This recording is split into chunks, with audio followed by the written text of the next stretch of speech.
Hi, this is Jonathan Tiersten from the Perfect House and Sleepaway Camp, and you are listening to the Real Nerds Podcast. Hey, Real Nerds listeners, your favorite host Ryan here to remind you that social media is great. How great is it? There's many ways you can find the Real Nerds on social media. You can download us on iTunes. You can listen to us streaming on Stitcher Radio. You can call us 720-6nerds5.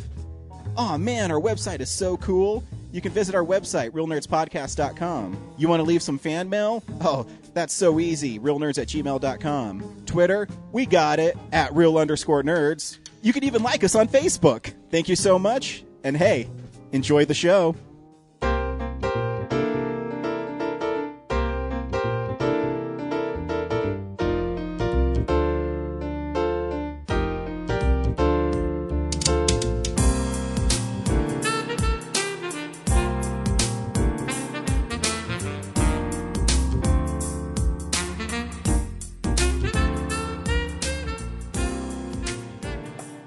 Welcome to the Real Nerds Podcast. I am a host, James Hart. With me sometimes is Zach Eastman. Yo. Hi, Zach. How dare you take I my demoted mantle? you for too many pre-show dick jokes. I'm sorry.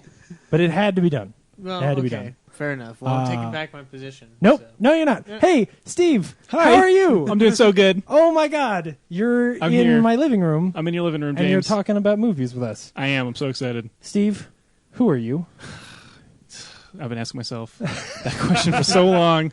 Too many restless nights. I'm the local brand ambassador and the assistant creative for the Alamo Drafthouse Cinema in Denver. Oh, my God. I do a lot of things, wear a lot of hats, mostly making sure that the Alamo Drafthouse Cinema in Denver is the coolest place you can go see a movie, from concierge to glass half full to the North Pole. You are very successful. Thank you so much. Would you consider yourself a boy or a box troll? You know, I'm going to say I'm a box boy. Okay. Right between. Good answer. For Good people who will answer. see the movie eventually, they'll know what I'm talking about. Right. So if you've never listened to the Real Nerds Podcast before, every week we go see a movie. This week we went and saw Box Trolls. Yeah. We are also unofficially the official podcast at Denver Comic Con. Forgot that part. See, but that's okay. This is what happens when you take away a position. I know, You but forget things. it was fun. What It else was fun. happens Okay, is that that's James true. forgets to introduce two of the fucking guests on the I'm podcast. getting, Exactly. I'm getting there. No, I'm God. getting there. I'm For getting there. fuck's I know. sake. Ladies and I'm getting gentlemen, there. please welcome James's roommate, Dan. Hi. Hi, Dan. Hi. How you doing? Good. You've had pneumonia. Are you feeling better? I am feeling much better. I had pneumonia this week. Good. I'm really glad it was only pneumonia. Yeah, I'm really glad it was only pneumonia too, I because that means that the antibiotics were going to do something. Uh-huh. If it was some other upper respiratory, Like mad cow. or if it were just death. Ebola. Yeah. Yes. If it were death, the antibiotics would do nothing. If it were blindness, the antibiotics would not have helped. I don't know. I never saw the movie. But you only had it for 4 days, which amazes me, because I thought when people got pneumonia, it was like... It was. Well, he's not old. It was walking pneumonia. It was like it was this. It a was lesser- moving around? It's pneumonia, but it's like a lesser. Oh, because you were severity walking. of it. That's like the wasn't. opposite It's of not. FDR. It's not like a literal. God. Poor Dan. Polio. I'm really glad it wasn't polio. Yeah. Hey, Shauna, you're here. What's up, guys? Hi, Shauna. Hey. How you doing? Very well, thank you. We got a full house. You're moving soon. I am. Where are you going? I'm going to Seattle, Washington. What's in Seattle? A boy. Oh. Wait, is it a boy or a box troll? I'd say he's a box boy, too. Oh. Box boy. That was really A lot good. of box boys. They're the That catches was of really the good. world. Pretty special. Cool. Very cool. Cool. You know, no. They're moving to Portland, not Seattle. Because Cora was on the show a couple of weeks ago, and they're moving too. Everybody in our lives is moving. Well, you know, Portland, Portland, and Seattle aren't Seattle. that far from each other. They aren't. And you know what they did? They took a whole lot of Real Nerd stickers with them and plastered them all over the West Coast. Point Which taken. As we're not they drove saying out there. that you Point have to, taken. but But I am saying I have thousands of Real Nerd stickers. We are driving through Utah and Wyoming and Idaho and Oregon. the So people You're of driving out Utah there? could Load us use up. a little real nerds in their life. Yeah, you're driving out there? on Thursday, Oh, wow. Cool. Wait, I thought he was already out there. The boy. he's flying back. Oh, okay. What are you driving out there in? Your car? The Acura, yeah. Oh, okay. Cool. This is not good radio. For the Everyone, record. welcome to our lives. Oh my God. So if you don't know what we do on the show, Yeah, what do we do on the show, Zach? we review movies. We talk about what we've been watching lately. We Yep. talk about box office stats. We review a movie and then talk about it and fill it with spoilers. This week we saw Box Trolls, the Yeah. incredible story of Nick Nolte's post-Hulk life. And No. it's a wonderful, wonderful tale of overcoming your fears and accepting who you are and whether Yeah. you're a boy or a box troll. All the things that a kids movie should be about, especially we'll get to the Lessons are review. learned. We'll get to hold on. We'll get to it. We'll get to it. What are we get going to do first, Zach? I think first. Wait, we're no, gonna do- fuck you. Steve, hi. What are we going to do first? Spin the wheel. Round Spin the wheel, round and round, the prize wheel, like Plinko. It could be Plinko too. Plinko. Yeah. Oh. Yeah. I think we should do. That is the worst sound effect for Plinko. It's not. Like, I'm not going to try to do it better, but that was fucking terrible. Look, Like, I'm good not. Lord. I'm not the biggest Price is Right Okay, fan. okay. However, Maybe it's been a while since you've seen it. I can understand. Like, Yeah. it's okay. And just Well, not all of us stayed home fair from enough. work this week and watched The no Price worries. is I'm Right. just glad that somebody 'cause they was had able to pneumonia. call me out on Amazing. it. High five. I'm just those are kidding. it's not that you couldn't hear that on the mics. That was actually the weakest, like, quietest high five that's ever happened. Yeah, well- That was really bad. It was right on the thumb. It was like, eh. There we go. God damn it. Steve, what are we doing first? Let's do what we've been watching. Okay. So, this is the stuff we've been watching. Right on, Steve. What have you been watching? I just got back from the Le Fantastic Fest in Austin, Texas. Fuck Yeah. you. Sorry. Was that aggressive? Yep, but Okay. it's okay. All right. all I'm right. sorry. I I'm didn't used to mean it at this point. Okay. Was Was it cool? It's okay. I'm very grateful that I've been to a good many film festivals. I'm not saying this just because I work at Alamo, I swear. It's Mecca. It literally is the funnest, most insane, chaotic, craziest festival I've ever been to. Oh my God. And I'm so glad I got to go to the 10th anniversary of Fantastic Fest. Oh. It was mind blowing. Did you get to go as part of the Alamo, or were you just went? I did, yeah. I actually had a staff badge. So a lot of people thought I was like working the festival. And were like, "Can I stand in line here?" And I was like, "Dude, I don't know. I'm trying to get in the same movie you're trying. I'm to get standing into. in line yeah, here, I'm trying so to do the same Working thing. here. I'm working. Yeah. You're working here. I'm not working here. Yeah, it was fantastic. Oh, God sorry, I damn did not it. even try. Oh God, I hate myself so much. Oh, I just want to jump off a We bridge. don't allow puns like that on this show. I'm sorry. I'm Steve. so sorry. It slipped because literally everyone when I came back was like, "Was it fantastic?" And I was like, "Shut up, please." Fucking It was fantastic, It was amazing. amazing. Amazing. It was endorsed. Yeah, I actually only saw like 5 movies because all the ancillary events that were going around the festival were so alluring and amazing that I Really? just couldn't even sit in the theater. There was a food fight. There was Just people, or was it like a celebrity food fight? well, I mean, I guess to people like us, it's celebrities like people like Devin Faraci from Baddest Digest, Oh, and fuck yeah. Nick Robinson was there, and a lot of people behind the scenes from the Draft House who work in Austin, and a lot of really cool, people who geeky people. You have a Baddest Digest or not Baddest Digest, a Birth Movies Death at the table right now. I'm sure a lot of people who write for that were Yeah. involved. Very So cool. it was awesome. Sweet. Yeah. What else was there? There was the Fantastic Debates where Ty West and Tim Lee got in a big fight.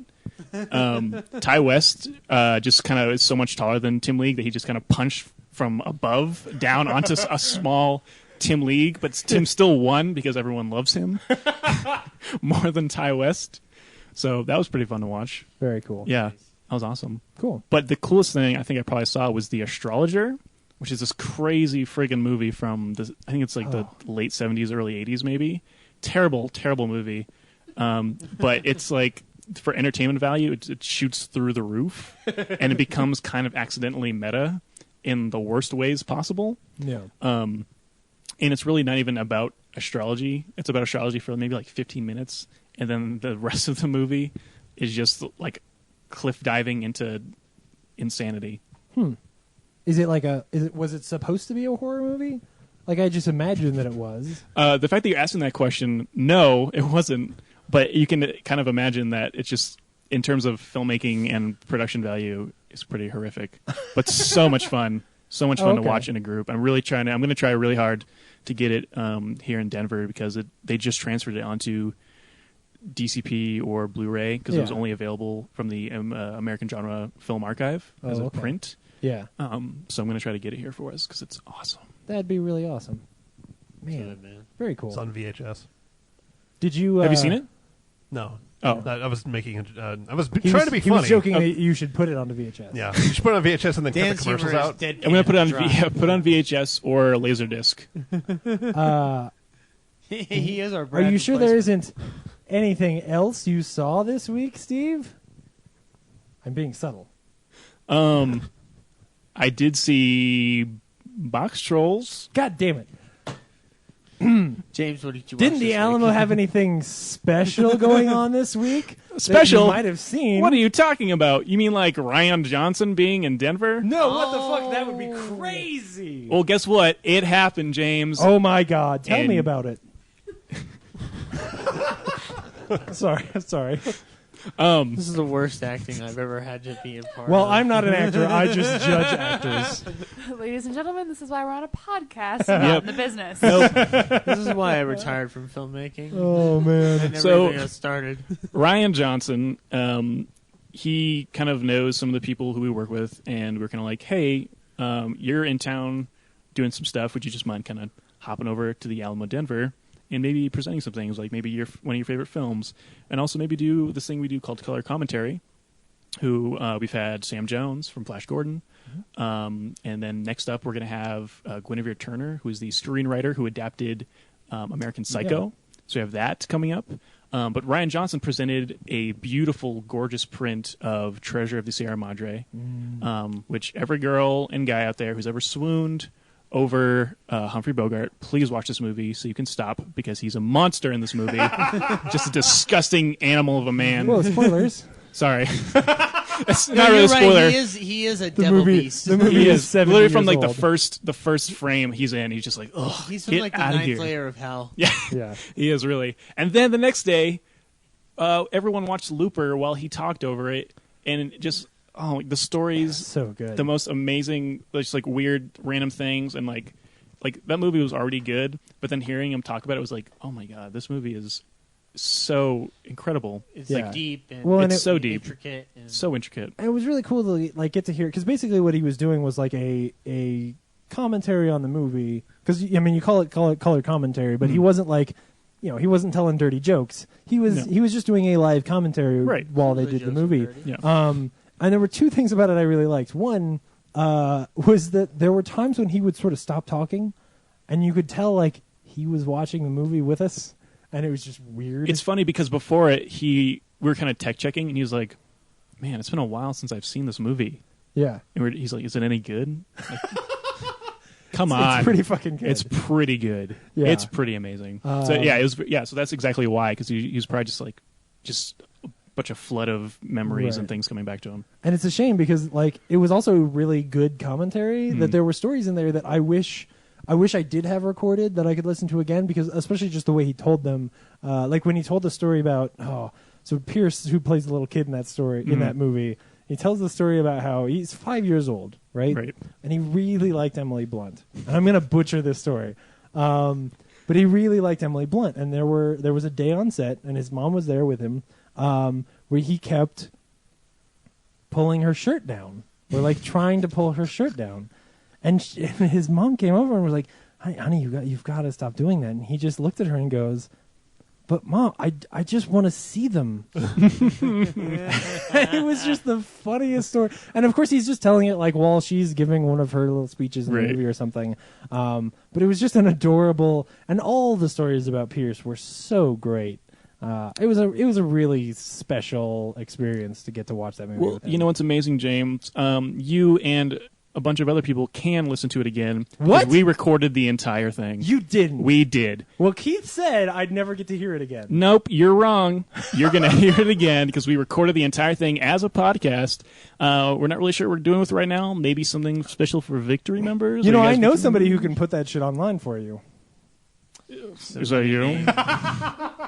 Somebody Just named saying. Brad, who's not here right now. mm. We should mention that Brad is not. Oh yeah, Brad's not here.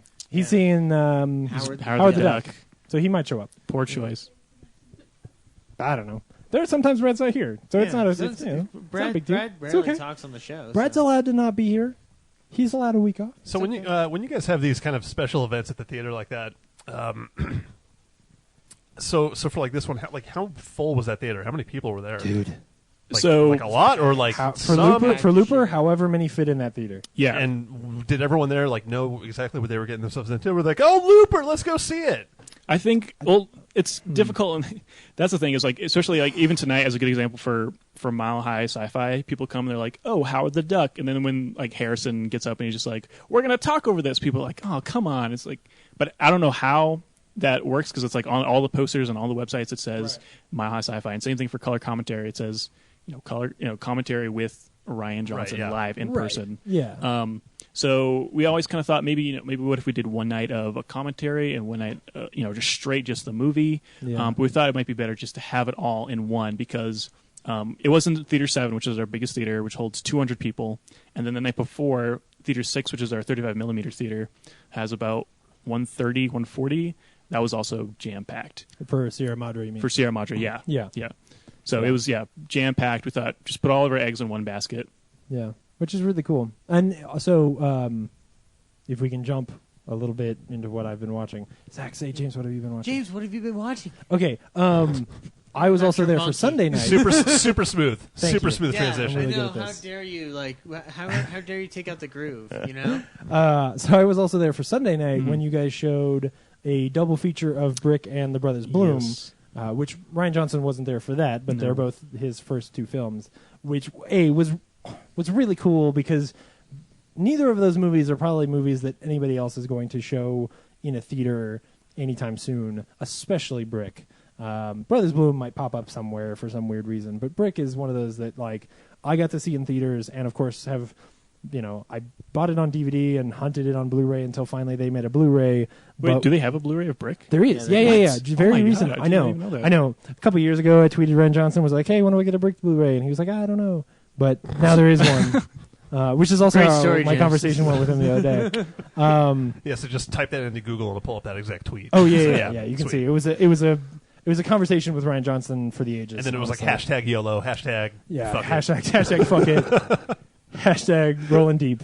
Hashtag see you in a couple of years. Oh God.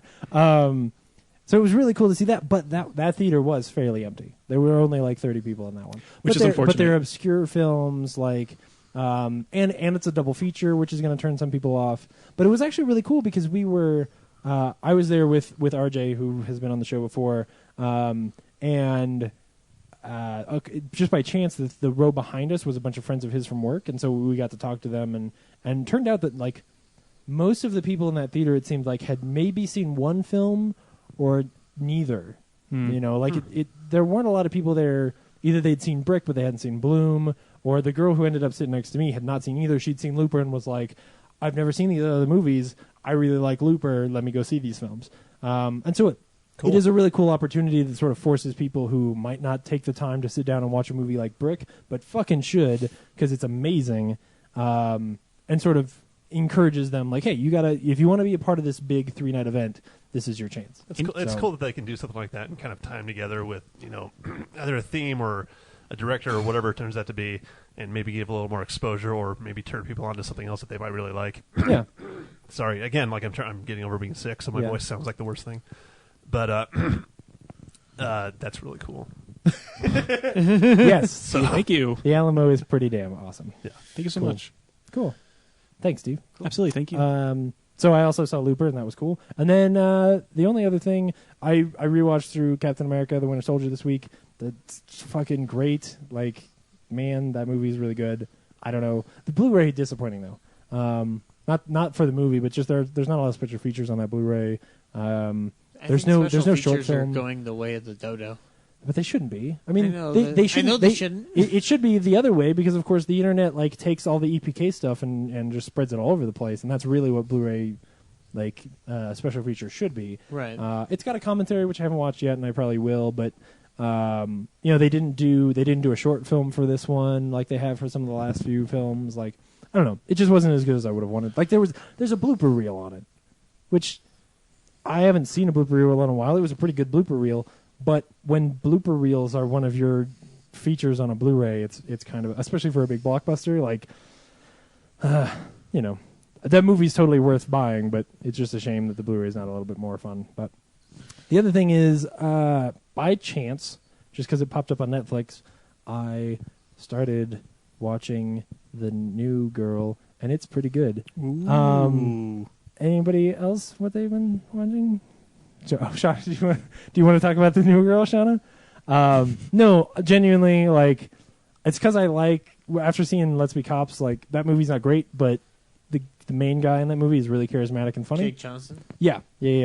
And so I'd heard people talk about it for a while, and I wanted a new sitcom to fall asleep to, and which maybe isn't the best recommendation anybody's ever given to that show, but I actually really enjoy it. Basically, it's a really shitty version of Spaced, where like this girl starts off and she gets dumped, and she's like, I need somebody to roommate with. So in like the second scene, she's in a room with 3 dudes, and they're like, "You could live here." And then, and like that's the whole setup for the show is, I don't know, some strange girl lives with these dudes now. And one of the 3 dudes is really funny, and then doesn't ever come back on the show again, and they replace him with a different black guy, which that's weird. Because I like the first black guy better.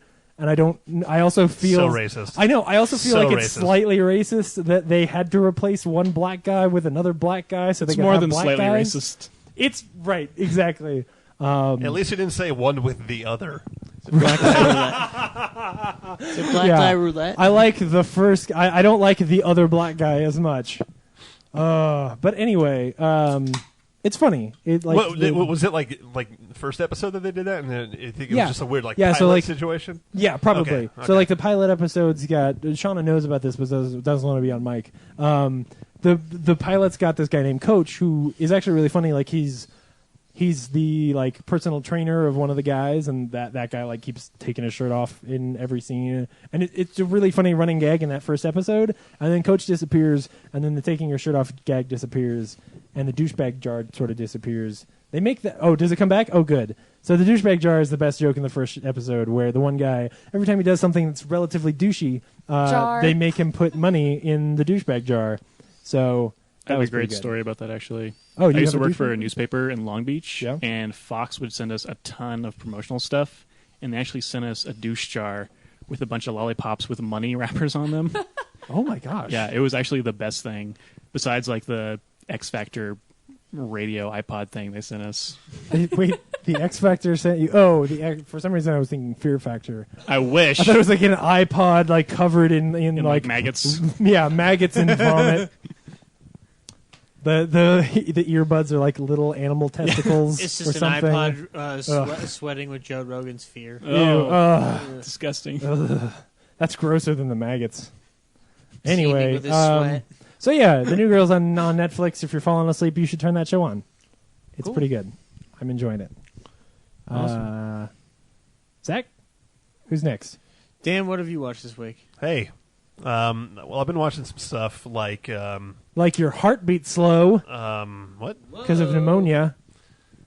I'm sorry. I thought it was going to be funny. I tried it anyway. Dan, what did you watch this week? Thank So you. at some point over the past couple of weeks, I'm going to cheat. I'm sorry. I was like, I'm going to fucking watch a lot of Next Generation again because I'd seen the whole thing before. It's fucking good, and I was like, let's fucking watch this. And I'm watching it. I'm like, yeah, this is really good, but I've seen all this before. Oh no, what can I do? And then like, there's got to be a better way. Like the whole infomercial, everything. There's got to be a better Like you were like slicing tomatoes Yeah. and like accidentally butchering and smashing Yeah. the It was in tomato. black and white, and there was red stripes across the screen. Explosions going off, and then Riker shows up and just nods like, Yeah. yes. Anyways, Tired of your normal knife? Try the Ginsu knife. as it turns out, there's more than one Star Trek series. What? Shut the fuck up. No way. And so I Get out of here. Are any of the other ones good? And so that, like, the first thing I did, and I went to Google and I said, like, best Star Trek series, and I was just like looking because if I'm going to start watching something, I want to be able to commit to it and then watch the whole thing. Mm-hmm. I'm looking to watch a whole series and get that whole story and get that whole experience. And it seems like Next Generation and Deep Space Nine are the two that everyone loves. Mm-hmm. And I kind of told myself to ignore the original series. I will watch it at some point. I've never seen it. Shame. You can think whatever you want. That's fine. But so I think you're doing it right. So I started watching Deep Space Nine, I'm only 10 episodes in. I'm like mid through the first season, midway. I really like it. I want to keep watching a whole lot more of it, and I expect that I'll finish the whole thing. I like all the characters. Cisco is boring as fuck so far. I expect that he will get a little more interesting. That's what some people have told me. Yeah. I like that it's supposed to be more serialized than your episodic Next Generation is, and that's interesting. I haven't seen too much of that yet. Actually, I would say I've seen none of it yet. Yeah. Because we're still in the, let's just give you like one episode about Odo. Let's give you one episode about Quark. Just so you can get a little more of an idea who these people are and what they're doing. It's coming. Once they get more into like the Bajorans and what's on the other side of the wormhole, you'll get that. I think that wormhole's an interesting plot device, even though it's been like, I think they're going about it in a stupid way, because in these first few episodes, what happens is like some new race will come through, and like it's a MacGuffin. And yes, but they're just like, who are you? You're the first time we've seen this weird species. I'm Benjamin Sisko. And it's like, and I'm boring as fuck. And they don't like, they're not protective. Like there's no defense about it. Yeah. They don't like shoot lasers at the thing that first comes through. No. Like that's not what I mean. But I mean, like, I don't know. Like maybe I'm thinking a little too hard about it. But if we just had this gateway that just opened into this other part of the galaxy or any other part of the universe that we've never been there, we weren't sure exactly what's over there, you'd think we would be a little more protective about like watching it and like what comes through it and like letting like who gets to go through it and all, like I don't know, but we'd probably personally walk a nuke into it like we did in Pacific Rim. That movie's fucking awesome. I know. I'm just saying. Okay, good. Yeah. Trying to gauge your interest again. Of course, to be fair, in that movie, giant monsters walked through it first. Yeah, the kaiju came first. Yeah, rather than like, some dude with a weird forehead who's like, well, what's your name? I don't think Are you Yeah. boring? Like Jerry Lewis with a forehead. Oi. Yeah. that was good. Monsters live. Not that I can do a good Jerry Lewis impression, but I love that yours was, oi! Oi. That's like all you can do. Like it's Please it's call good. my infomercial. Get to the children, would you please? So I'll keep watching Star Trek Deep Space Nine. That's pretty cool. If I get through that and I'm still not I still haven't had my Star Trek fix, maybe I'll start to watch Voyager. I don't know. That's the way I would suggest you do it. That and if you want to between the two, go back and watch OG Star Trek. But for you, I think that's the way you'll enjoy the most. I've also seen that I should just avoid Enterprise. Yes. Don't watch Enterprise till you've watched all of the rest of them twice. Because wow. So like 8 years from now. Yeah. Okay. Because it's for when you have nothing else left to lose. Yeah, like I'm already there, man. I really love what Enterprise is supposed to be, but it takes everything you just said about Deep Space Nine, where Deep Space Nine is more episodic and is telling you this like larger story, and especially down the road when like they go to war and shit like that. Enterprise wants to do that, but does it all really fucking bad. Okay. So like, it's a cool idea to go back and explore like the early days of the Federation. It's an awesome idea. But instead, what they do is they tie it together with this like time war and alternate universe bullshit, and it's not what we wanted. Like what we wanted was episodes where they have to figure out how to use the teleporter to move people because they only ever use it to move like cargo because they're not entirely sure that the teleporter will probably move a person yet. Like that's what I wanted in an Enterprise show. And they don't, when they have the chance to go back to the early days of some of this technology and some of this stuff, that like they don't do that. Well, they do in the first season, but then they figure out how to use the teleporter, and then they always have a teleporter, and then they don't explore like the early days of communications between like the Federation and the Klingons or the Vulcans, and like that's Sure. what's really cool, right? Is that Next Generation is about going out to the deeper parts of space and meeting races that we don't understand. Enterprise could have been awesome if the races we didn't understand were the Vulcans and the Klingons and the ones who were close to us, so that the only people who felt safe were the humans, and that as soon as you stepped out of your door, your metaphorical space door, into the space community, that everything just became like this big battle against xenophobia, right? Like that's what I wanted, was this the early days of how humanity moved from the fairly racist and bigots, community that it can be, into the all-encompassing and welcoming humanity that they are in Next Gen or even the original Star Trek. Like that to me is so fascinating, and yet what we got was like, oh, these green guys can, move through time, and there's like insect people. Because they started using like CG creatures to do some of the aliens, and it was so do they also do that weird thing where like God,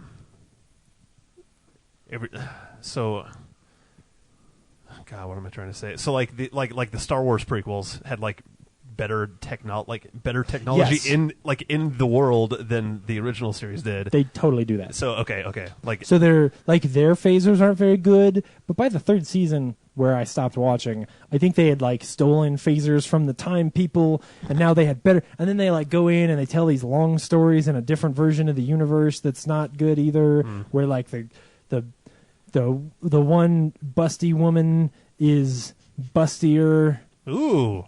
Yeah, I'll have to go watch that one. That's the other thing, is that they took, because this came after Voyager, right? And Voyager introduced 7 of 9. Who 7 of 9 is a really cool character, but she is also like the nerd baitiest nerd bait character to ever be in Star Trek. Kind of like your let's take a large-breasted, attractive blonde woman and put her in a very, very slim-fitting, like skin tight thing. Whatever thing, like a bathing suit clothing thing, and that was her clothes, and she was in a lot of episodes, which is, again, she's at least a very well written character. Okay, so they did the same thing in Enterprise, only T'Pol, was that her name? Anyway, horrible character, not interesting at all. And then at one point she starts taking her shirt off and rubbing the back of the pilot. I don't know why. There's just a subplot where like he needs back rubs and she needs to be topless while she does it. It's really fucking weird. I need that subplot in my life. Yeah. It's bad Star Trek. It's bad Star Trek. Yeah. Well, anyways. Oh, and then you mentioned, Next Generation is actually about this. No, what Next Generation is actually about is like every single episode they fly into some weird cloud and they can't get out, or they fly into some weird cloud and Troy's pregnant. And I love it. I love it to death. Like it's fun, and every single episode But it's clouds and pregnancies. Yeah, no, you're right. You're totally right. I don't know, like Star Trek clouds. Like if anyone out there has not seen Next Generation and you have any interest in sci-fi or just fun characters, you should just watch some episodes. I would say just skip season 1. Just don't even bother. Yeah. Like you can watch it if you have patience and tolerance. Yeah. If you would just it's like season 1 of Buffy.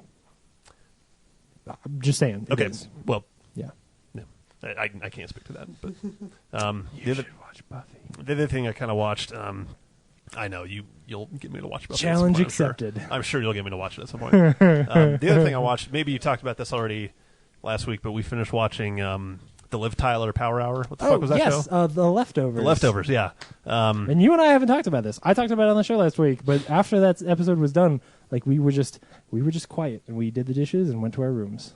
So I'm excited to hear what you thought. You made about it sound like we have some weird thing going on here. No, I just, I was just thinking about it in my head. There was nothing else going on, nothing sexual. No, I know. No, Why are you I'm not suggesting sexual at all. Our separate rooms, not our, yeah.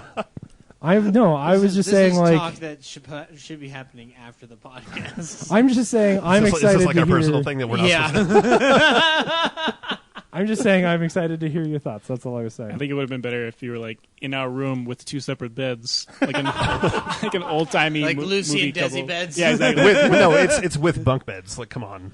Oh yeah, Troy and Abed. We have a bunk bed set of. So The Leftovers. It's an HBO program.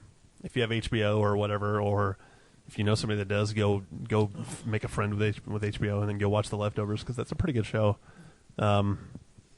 It's How'd you feel about the ending? they gave me a whole lot. There's a lot about it that I didn't like. And I don't want to get too specific. I don't know how specific you got, because I don't want to spoil it for anyone that might watch it. But Shauna's currently plugging her ears. Okay, so I wanted to draw attention to it, so you know not to say too much. Is the guy's name Wayne? Which guy? The African American gentleman. Oh yeah, Wayne. I don't like his bit in that last episode. Interesting. I thought that was too mystical, too out there. Yeah, but they also didn't really. But they're not even necessarily saying. Yeah, like they're not even saying like what happened with that, or it's a loose tie. Yeah, it's implied connection. For a show that I'm already admitting, like, all right, some people just disappeared and now dogs are all insane. I don't want to even like give up. I don't want to give up that little more mysticism. I want it to be a little more grounded in reality. Yeah, and that just wasn't, and that really bugged me. Mm-hmm. Everything else about it I really liked. Yeah, the characters are all really good. There's at one point, how far through it are you?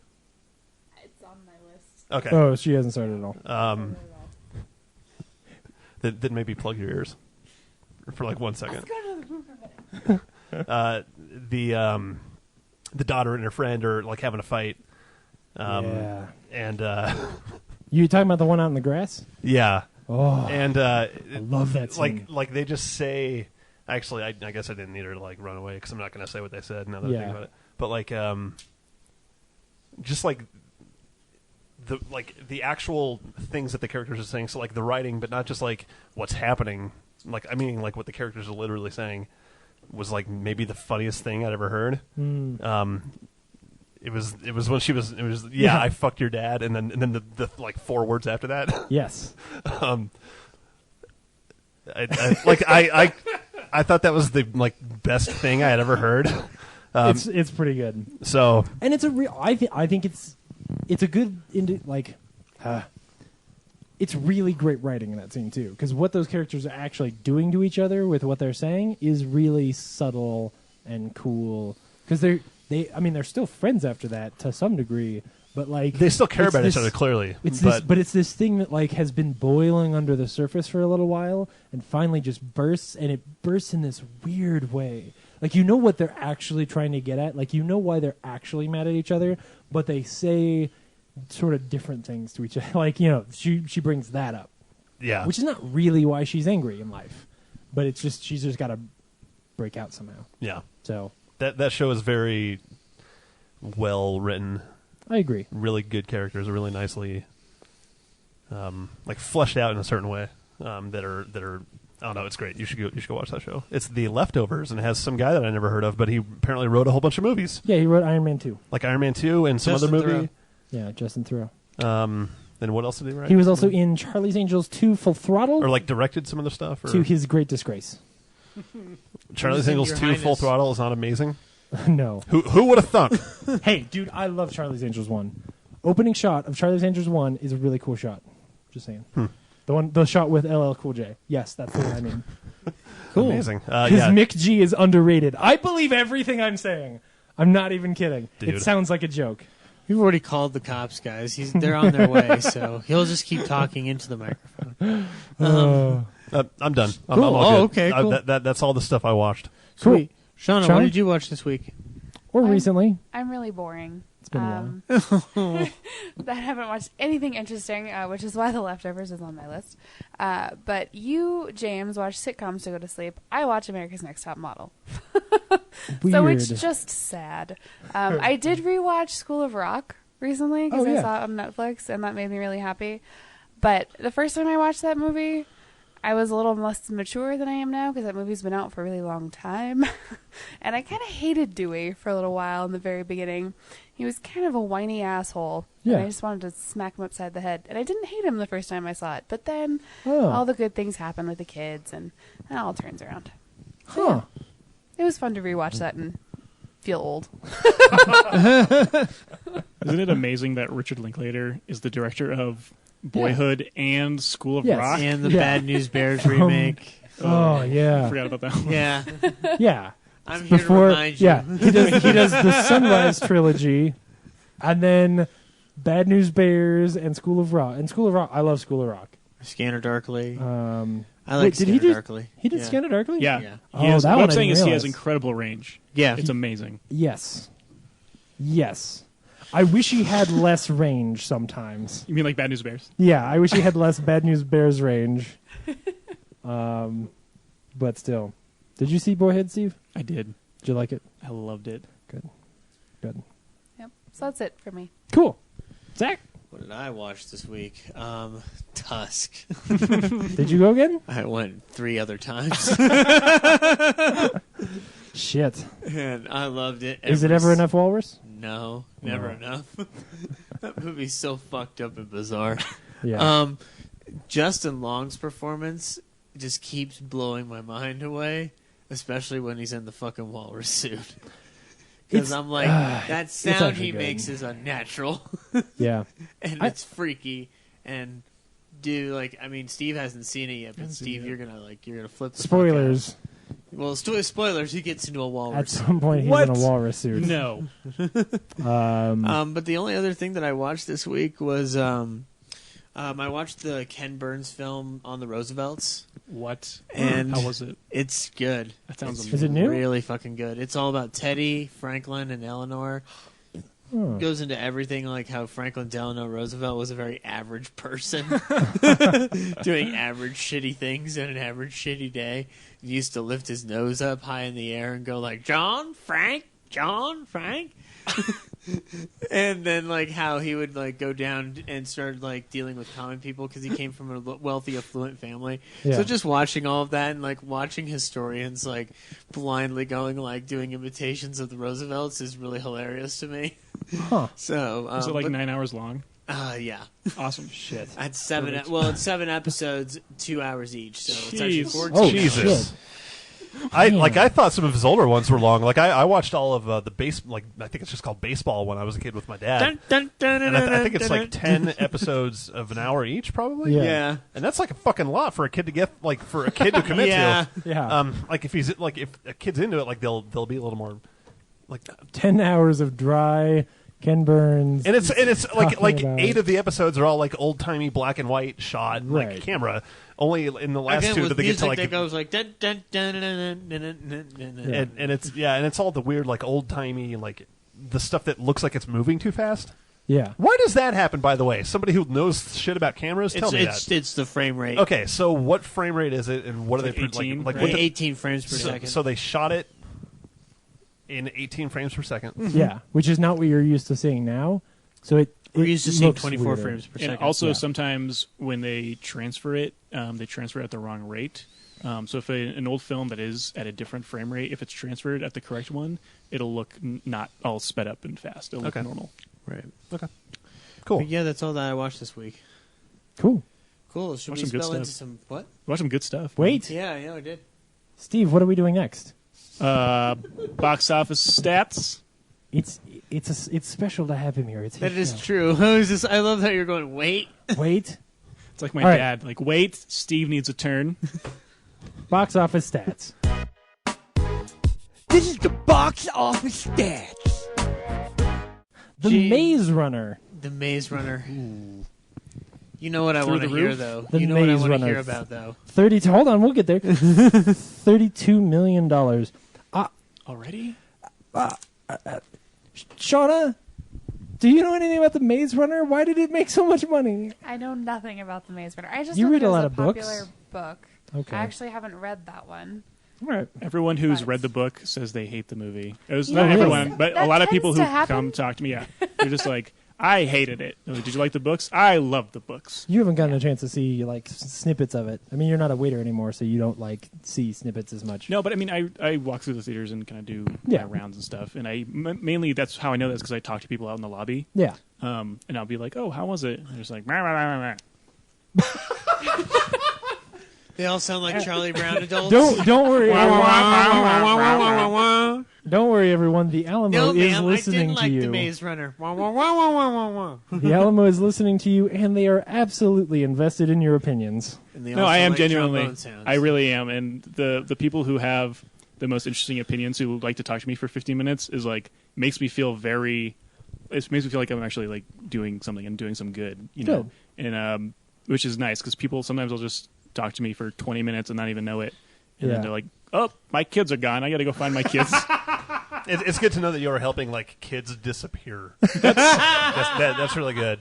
My thought on this. So maze, like I don't really know anything about it, but it's supposed to be like kids who are like running through a maze. It's who are, actually who are like out of their element, fighting for their lives. So maybe it's a little bit like the Hunger Games, and people are all into that. Totally, Like, yeah. but it's with a maze. It but actually. it's with a maze. Like fucking, I would be way more into it because it's a maze. I fucking love mazes, dude. Yeah, I mazes know. are I'm not in badass. disagreement with you. If they were doing it like the Hunger Games meets mazes, where they just kill people in the maze, then I'd go. I'd go if that were the case. So Shauna says it's actually older than the Hunger Games. Really? And the truth is that I actually think it's one of the more interesting trailers for a preteen novel I've seen in a while. Huh. But all of the ones that I see a trailer for and go, that's interesting, but then don't see the movie, I end up hearing are not the best films. Because the last one I felt that way about was that City of Bones one. Now, the later trailers weren't good, but the first time I saw a trailer for that, I went, this actually looks interesting. And then I started seeing more trailers and was like, some of these people are witch hunters and some of them are angels. And I was like, this is too complicated. But early on, it was just like, her mom's gotten murdered and now there's some invisible guy. And I was like, cool. So this is that all it takes probably to get you all yeah, excited? like this one is like they're stuck in a maze and there's robots that kill you. And I thought, oh, that's cool. And then they're all That's all I boys, need. and then there's a girl, and you know the girl's gonna get fallen in love with by some dude. Get fallen in love with. Right? No. She doesn't. It's a preteen novel. She doesn't have any choice in the matter. Some dude she will get fallen in love with. That's the way they tend to work. I think that's the way life. Shauna's nodding her head. So as the only woman in the room, As the- clearly as the what I res- said as- is correct. As the resident expert, you can confirm Yeah. that this is supposed to happen in every preteen novel. So Not supposed to, but does. Okay. not should, but tends. Interestingly enough, This Is Where I Leave You is actually number 3 at $11 million, which is that movie that got kickstarted by that guy who made that. Garden the State Veronica film. Mars movie. No. Do you remember Garden State? That movie Yeah. that taught you that the shins will change your life? Oh, fucking yeah! Like they had music in that movie. No. There's literally a scene where Natalie Portman's like, "You have to listen to this. Also, it's the shins, it'll change your life." Also, the song in the trailer for Garden State was really good. I can't think of the name right. I believe it's a new slang by the Shins. No. In the trailer, it's Oh, "Let Go" okay. by somebody. It's called Oh. "Let Go." Oh yeah, you're right. Yeah, I really So like that let movie. go, jump in. Yeah. Like that song's really good. That trailer's good. I like that movie. I really like that movie, except for the scene where there's like people having sex in a hotel and then other people are watching them. That scene's weird. What? And that You're no, not into that? no. Oh, okay. I thought you didn't remember it because most of the time when I tell people that, they're like, "Wait, that's in there," and then I remind them, like, "Yeah, they sneak into the That's walls." Hotel Chevalier, James. Oh, I don't like that movie. What about what? Sorry, go ahead. Is it true that the director of This Is Where I Leave You is the same director of Cheaper by the Dozen? I think no. Can you Isn't look that up right now? Isn't Yeah, I Sean can look Levy. that up. Sean Levy. Yep. That man. Oh, I thought that This Is Where I Leave Real You was Steel. going to be also directed by. Did he also do Real Steel? Oh, it is Sean Levy. Speaking of range, we Okay. could do without. Cheaper by Oh, the I'm dozen? sorry. This Is Where I Leave You is not the movie I'm thinking of. I'm thinking of The what's Zach it called? Braff movie. The Zach Braff movie. What was it? It was called something like that. Something with a lot of like. It's called like Pronouns This Is and Where things and- You Get Left, or something. Anyway, The spot where we This abandon is you. where I was before. Does that Yeah. does this is where you get left even like make grammatical sense? this is where you get Okay. left. This is where you get left. Get left. Anyway, Tusk came in at number 14 with $846,000. What is wrong with America? You remember last week when I started saying really mean things about Sin City? Yeah. So Tusk got beat by over $200,000 by a movie called When the Game Stands Tall that I've never fucking heard of. Oh, Is I've that a heard of that one. football movie? It has it's a football thing. It's like a high school football thing. I think. Once again, football beating out the nerds. I think. Feel free to tell me that I'm wrong, but I think it has Ron Livingston in it. You're right, it does. Yeah! 5 points for me. Yeah. What do I win? It's got Jim Caviezel in it. Nothing, because you made me realize. It's got Alexander Ludwig. It's got Laura Dern. Oh, Laura Dern. That's how I knew it. Because I was looking up Laura Dern one day, seeing if she was in Whoa! anything else ever. Oh, okay. I thought you were just, like, besides Googling- Jurassic Park. Yeah. Yeah, she's been in a bunch Close of up- David Lynch movies. Close-up pictures of Laura Dern. This is true, yeah. Well, yeah, All no, she does I was feeling sick, and I was like, the only thing that'll make me feel better is just close-up pictures like, of Laura Dern. Google image search Laura Dern, save search off. You were watching her 2 scenes in Jurassic Park 3 on loop. I think she's on the phone in both of them. She is. No. They go to her house at the beginning. Like, you meet her kids. So in the first scene, she's holding a baby. In the second scene, she's on the phone holding a baby. Yeah, like gardening or some shit. Yeah. Yeah. And then she's like, whatever Wild at domesticated people do. Yeah. 100-Foot Journey beat Tusk by over $4 million. Anyway, actually, 100-Foot Journey looks really good to me. It does look good. And it doesn't have any weird walrus suits in it. Shut the fuck up. Steve, what are we doing next? What are my other options? You've got DVD releases, and you've got comic books, and you've got Fan mail. news. Thank you, Shauna. News. What about fan mail? There wasn't any fan mail. Hey, we just did fan mail. Steve, what's next? Remember the one time I was in fan mail? Yeah. That was Yeah. fun. Every now and then we get fan mail. People should call in. Like, Yeah, there's what's that number, James? Right Is that now, the are we number? live? Is it 1-800-REAL-NERDS? Is that the number? 720-6nerds5. 720-6nerds5. Yep. 720-6nerds5. If you call in did you right get? now, you'll be too late, but you'll get into the next show. Let's do DVD releases. Cool, because that's what I have pulled up. DVD releases and Blu-rays. It's another big week. What can I spin in my player this week? Transformers? No. Transformers. Yeah, Transformers. Yeah, Transformers. Yeah. So you can get Transformers. I'll probably get it to complete my collection. Transformers That's 4. right. Fuck you. Also known as Transformers. Why didn't they fucking do that? Oh my god, that's... Oh, you're a genius. Fuck you, Michael Bay. Piece of shit. Jesus. Oh, why did I'm he sorry. leave that joke on the ground? From no. the idea guys behind Lucky Number 11 and Layer Cake, all with numbers in their titles, comes Transformers. Oh, Produced by Matthew Vaughn. I'm so glad you pulled Layer Cake out of that. Like, Lucky Number 11 is also a deep Or the cut, movie but Layer 7. Cake... Because nobody else knows that Sure. Layer Cake has a 4 in it. Like, why would you know that? Wait, Lucky Number 11 definitely has a number in it, right? It does, yeah. Okay, cool. It's the Yeah. L is a 7. It's a 7. Cool. I Yeah. didn't know if I was being Also, dumb. the movie's called Lucky Number 11, which Yeah. is just such a weird title. That movie's bad. I like that movie. I think I've seen it. I think it was bad. Yeah. It might be Layer- thinking of 16 Layer blocks, Cake is I'm really not good, Sure. Layer Cake is really good. With Cole Meany, who plays O'Brien in Deep Space Nine. Also, Daniel Craig, Also Daniel Craig. who plays himself in James Bond. Yep. So the real thing that you got to pick up this week, especially if you're people like me who didn't see this movie in theaters, is Chef, the Jon Favreau movie starring Jon Favreau, written by Jon Favreau, where Directed Jon by Jon Favreau Favreau. plays a chef. Catered by Jon Favreau. Catered by Jon Favreau. Apparently it inspired, this is a piece of news we're not going to talk about later because it's not really news, it inspired somebody to make a real restaurant based on the film Chef. So that's a thing. I've heard it's really good. Steve, did you see it? I didn't see it, but I'm imagining this restaurant, and I'm just hoping that they accidentally saw Swingers.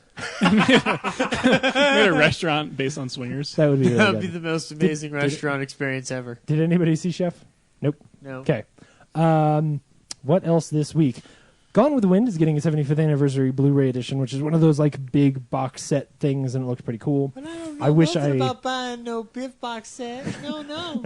It's too bad that I already checked I it off chose of. the weirdest line from that You did, movie. yeah. Of all the ones, Yeah. it's too bad that I already checked it off my list of shame because I would really like this one now. But I already bought a nice Blu-ray set of this movie. Yeah, the documentaries that you get on the set that you probably currently have Yeah, are just as good. they are. I don't They're know really what, cool. What are they putting on this one? I don't know. It's just I a don't bigger care. set. I'm a materialist. I like the big box, right? I'm the guy who owns that big, gorgeous Casablanca set with the little the paper in the front is all cut out really cool. Right, yeah. It's in the blue box. Oh my god, it's so cool. It's better than the movie almost. That's what's so bad about it. I love Casablanca. but But the box is better than the movie. yeah. Live Another Day, the 24 film thing, is out this week. It's coming out on home release. Yeah, on Blu-ray. Interesting. And then they're also re-releasing the entire series with a set that has Live Another Day in it. Is it Blu-ray? Yeah. I think it's a Blu-ray set of the whole thing. Good. I'd have to go back and check, but I'm pretty sure. Fucking 24. Yep. Yeah. We are running out of time. Chunk. Once Upon a Time in America, the movie with Joe Pesci and that guy, Robert De Niro, is getting a Blu-ray release this week. Guy. Yeah, that guy. Yeah, Robert De Niro, not a big deal. I've actually never seen Once Upon a Time in America. Is that one good? Yes, it is. That's not but, But there's another cut of it that I'm sure is way better. Yeah? Like the longest cut that would take days to watch, like a miniseries almost. It's one of those. Yeah. Like There Will Be Blood. Wait, is there a longer No, cut of There not Will Be like Blood? No, well, there Oh my was. God, don't It's tempt me. No. Oh, no. So my take on There Will Be Blood is that there is a good movie made there, but most of it got left on the cutting room floor, and then he just took all the. Shut your dirty mouth. He took all. James. He took all. He took all Shut the. your Take filthy, his ass. dirty He took mouth. all the deleted scenes and taped them together and showed those to me, You're and then full just of it. and then just put some racket in the background as It sound. is the story of a man turning pure evil, and it is amazing. I And hate you, The glorious sounds of Johnny Greenwood yeah, from Radiohead. But instead of Yeah, there, the tight violins. instead of There Will Be Blood, this week you can pick up Leprechaun, the complete movie collection. no, no. Awesome. I would love to pick up Leprechaun, but Which- not by those pretexts, not by that context. Fuck you. It's actually a really cool I looking hate box you. set. Like the, Is it shaped like a leprechaun head or No, anything like that? Please It's tell just- me it is. it's just the box art is really What if well they were like made. pop? What if like you flip through the pages in the DVD thing and like leprechaun heads pop out? and they go, "I be your lucky charm." That sounds like more money than they would spend on a Leprechaun's Blu-ray. or more money than they have to spend on something like that. Yeah. or So- Warwick Davis shows up and gives you his Yeah. your copy of Leprechaun. Warwick Davis calls you on the phone and goes, "Thank you for buying Leprechaun, the complete Thank movie you for series." buying- Could it be like those Leprechaun. Hallmark cards? Like there's just the sound chip that plays it. Yeah. Yes, but it's every exactly. time you open it. Oh man. Or it could Thank be you for like choosing the Leprechaun. Twin Peaks Thank you for Blu-ray choosing cover Leprechaun. where it has what's her name, Laura Palmer, where it's like half of her prom photo or whatever, and Oh, then the yeah. inside is like her dead face. Yeah. Which is that with Leprechaun. Oh, interesting. Oh man. But inside it's just Warwick Davis. Yeah. Yeah, I like that. Krull is also getting a Blu-ray release this week, so if you want the cult classic Krull, this is your chance. And then some movie with Owen Wilson and Jack Galifianakis and unfortunately Amy Poehler called Are You Here? In all undercase. From the all creator lowercase. of Mad Men. Yep. Mad Men. So Madman. now's your chance to check out that movie. Is that movie bad or something? I have no idea. I've never heard of it before. Never heard of it either. With Never Zach heard of it. Abracadabra. What? Zach Abracapocus. No. I got it the Zach- first time, by the way. Like James said, what or huh or whatever. I understood the joke. No, somebody I know on Facebook wrote a review and they called him Zach Abracapocus, and I just laughed my ass off because they were reviewing Birdman or The Virtue of Ignorance. Oh, is it? Oh, Somebody in how was the LA saw review? a screening of it, and How was the review? he loved it. I'm, He exci- loved I'm it. excited. for Even though he Birdman. called him Zach Abracapocus, he Yeah. loved the movie and he loved everything in it. So. Cool. I'm excited. And this Is guy's that a good coming to the judge of Alamo? character. I believe it is because it is the next Draft House recommends Birdman. Or Cool. The Virtue of Ignorance. I actually just got the poster in the mail this week, so sometimes I like to give out posters at screenings of stuff, so maybe I'll be giving out a Birdman poster, one of those. Score. Hot tips on your Real Nerds podcast. Hot poster tips. Steve, what are we doing next? Are we doing news? Sure. Cool. It's real news! What is in the news this week? There's really not any news this week. 24 is You out on son of Blu-ray a this bitch. week. God damn. Leprechaun, super triple box set. Hot news. Why the Last Man is Dead, which that sucks. Dan Trachtenberg, who used to be the host of the Totally Rad Show, was set to direct it and has been working on something else for a while. And Dan Trachtenberg? yeah, Dan Trachtenberg. Michelle Trachtenberg? Nope. Harry no. the Spy? Nope. Sorry? I'm just free associated. Nope. with Yeah, this I'm one. just, I had that orange VHS as a kid, Euro so. Trip. Yeah. I used to love that Nickelodeon made the clamshells different colors. because I had the orange clamshell of Rugrats. Do you think Good Burger was an orange one? I have no It idea. Sure, was? it definitely was. It was, but then they eventually released a paperback version, which you can get at the Tradesmart for 50 cents, because I almost bought it, but didn't. Paperback as just in like the box that it Yeah, would like slide the, out like of. the cardboard ones. Okay, yeah, yeah, sure. Like my Indiana Jones collection. What's a Those- VHS, that I got. guys? Dude. It's what you would record the one movie that he saw on that I forgot because I'm an Yeah. idiot. Oh, that's right. Have I told you the story? So, Steve, like a while back, I started doing this thing where if I wanted to send like free tickets to the Alamo, for example, to some fans in the mail, what I would do is I would put them in a. I would write them. I would get a VHS copy of something stupid like Pearl Harbor, and then write a note. And Yeah, I then wonder slip who the- you gave that to. And then slip the tickets in there and mail or give that VHS to people. That is actually an amazing idea. I love thought it was that. pretty good. That is I so still cool. have a lot of them, unfortunately. Really? And so while I was at the Tradesmart looking for VHSs that were funny to give out to people, like The Rock or something. Actually, that's a bad example because I would love that. Because The I Rock was gonna say, is a lot of amazing. people actually have a love for The Rock. I adore The Rock. No, I was just I would trying to love to think have about- just a VHS copy of The Rock, even though we can't play it, and just keep it on the mantle, So I bought like keep it out on That's display. what I do with mine. the reason I thought of it is because I bought the DVD version of the Criterion collection of The Rock just because I thought it was funny. Even though it was DVD, and I was like, I'm never going to watch this, but I think it's cool to have the Criterion version of The Rock. So when that Criterion was like, "This is a great idea," and then Totally. afterwards they were like, "Oh, Yeah. They did one for Armageddon too, so Oh, maybe yeah. they didn't They learn their used to lesson just the first time. They used to just give Michael Bay movies Criterion editions, which is weird. they want to do like a Wes Um, Anderson thing with him, where they have all of his titles on Yeah, Criterion." They're they like, should. "Mm." They should. They should. Transformers 4, Transformers by Criterion. Thank you. You're welcome. Anyway, the story I was trying to tell was I was there and I was looking for VHS movies that would be funny, and I started seeing that they had copies of Indiana Jones and Temple of Doom, and then I found a good copy of Last Crusade, and then I just found like the best versions of them on VHS and was like, I have to have these. Like, you know, I still have my original copies of Star Wars, like the re-release of Star Wars, the one that doesn't have any changes to it at all, Really? like the THX remastered one before they did anything. wow. Like, I still have that, and I was like, that would be really cool. I could have the Raiders of the Lost Ark ones, and I got them, and they were $1.50. Then I paid for all three of them, and I got home, and I put them on my shelf, proudly to display them as like, this is this thing that I have now, and I went, what the fuck am I doing with my life? Now I own VHS copies of Raiders of the Lost Ark. Why do I want this? As do I. because you're an American. Do you really? I really do. I own a VHS copy of Raiders. There you go. It's not Oh. a bad Yeah. thing. I have a No. VHS copy of Serial Mom. But I like... It's not the same thing, but I like- you get what I'm Yeah, I saying. get what you're saying. Yeah. I like sought them out, and I was like proud and excited for the fact that like, now I have all three of them. No, that's amazing. And then I realized like, what the fuck am I gonna do? I have all three of them on Blu-ray too. So when I got Raiders, I also got Big on VHS, Ooh. and I got Rock and Roll High School. Rock and Roll High School. Oh Yeah. man, My favorite Corman piece of all time. It's so good. Big. Well, that Big's a and good pick. Death Race Big's good, 2000. Oh, Yes. I love see something like that, something old like that on VHS might be cool, but I don't know. I just, want Coffee or it took Foxy me. Brown on VHS. Ooh, Or coffee'd be cool. you know what I would love to have? The original Halloween. That'd be awesome. I feel like it wouldn't. Oh man, that'd be rough. I mean, I don't like that. But Or like, Texas Chainsaw Massacre. who was it that was talking a couple weeks ago about the fact that when you watch those movies on VHS, they're actually more terrifying? Matt Willix. Oh yeah, that's right. Yeah. We watched Salem's Lot on VHS on a projected screen, and it was amazing. Yeah.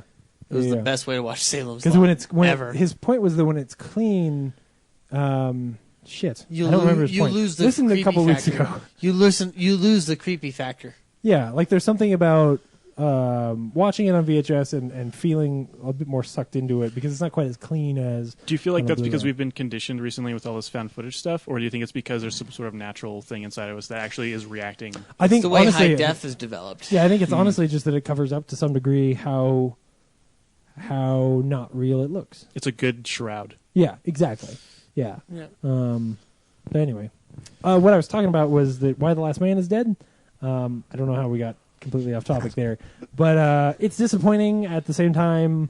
In reading the interview from Dan Trachtenberg, who was set to direct it originally, they were basically going to tell the story of the first two trades, which is cool. I still feel like HBO should just grow some balls and pick that show up and actually make something great.